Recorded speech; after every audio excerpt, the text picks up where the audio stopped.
Love for Guam is brought to you by Pepsi. That's what I like. Happy day, guys, and welcome back to this month's episode of LFG. Our Pepsi Pulse feature for this episode is a woman, a businesswoman, and a coach. She's also a humanitarian digital nomad. That's right. She's a daughter of Saipan, and her name is Asia Camacho Hilario. She was also the Woman of the Year in 2019 in California, and we heard a little bit about her story, right? Yes, definitely. She talks about her self-healing journey and her path to forgiveness, really centering on that theme, illuminating your path to glow. So for those who don't know, I just landed on Saipan 2 weeks ago, and it has been 20 years since I've been back. Last week, I had lunch with my grandma, and side note, she's getting so old that she's just been spilling out random memories since I've been back. So without knowing how triggering the conversation would be, she casually turned to me and said, "You know, I remember when you were little, you had an infection on your thigh in the shape of a belt buckle. You were hit so brutally that the metal buckle broke your skin, and they didn't take you to the hospital because they didn't want the police involved. So it ended up getting infected. Anytime I would bathe you, I would always see marks all over your body, and I always felt so bad." So then she proceeded to take another sip of her soup without even batting an eye. I paused for a moment, took a deep breath in, and then asked her about our plans to go to the library next week.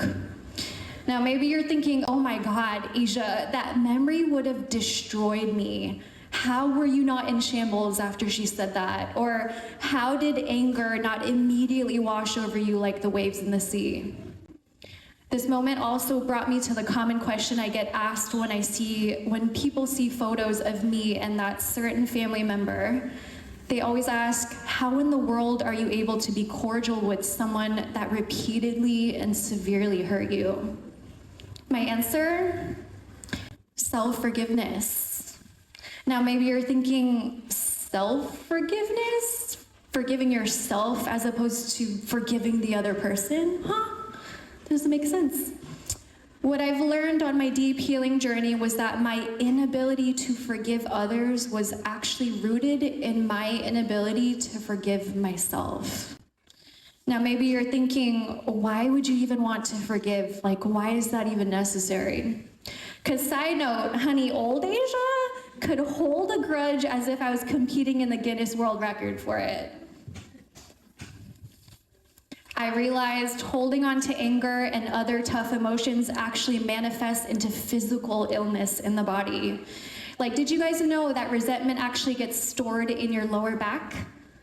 Our bodies get sicker because emotions are only supposed to come and go. They are not supposed to be held within us. And not only was my physical body being affected, but my mental and my relationships. Before I allowed emotions to pass through, they would spill onto other people. I would bleed onto people who didn't even cut me. Any chance my suppressed emotions could sneak their way out of me, they would, and it would be explosive or come at the most inconvenient times, or again, onto people who did not deserve it. What I also found on my self-forgiveness journey was that the more compassion I had for myself, the more I could house compassion for others. Whenever I fell short on something, which happened often, it opened up my heart to be able to forgive my loved ones who fell short for me growing up, who did not have the tools or the resources or the knowledge or simply the capacity to show me the healthy love I deserved, the healthy love little Asia deserved.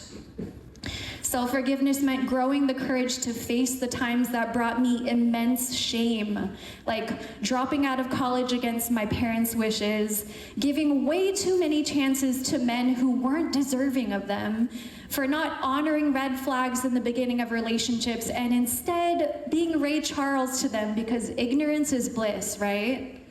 And I wanted so desperately to be loved that I was willing to self-sacrifice in the name of it.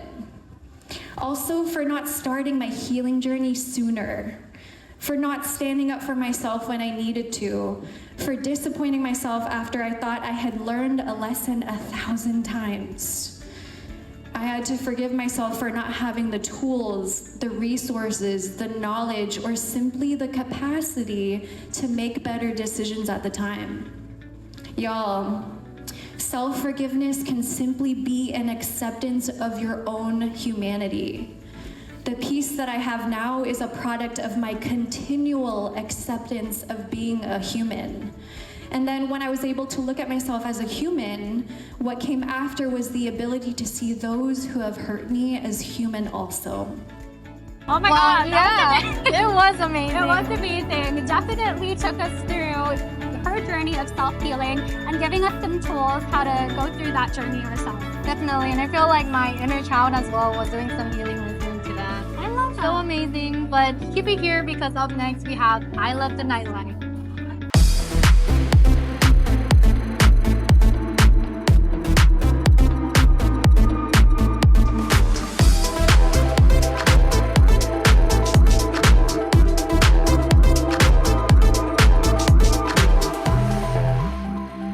Love for Guam is brought to you by Pepsi. That's what I like.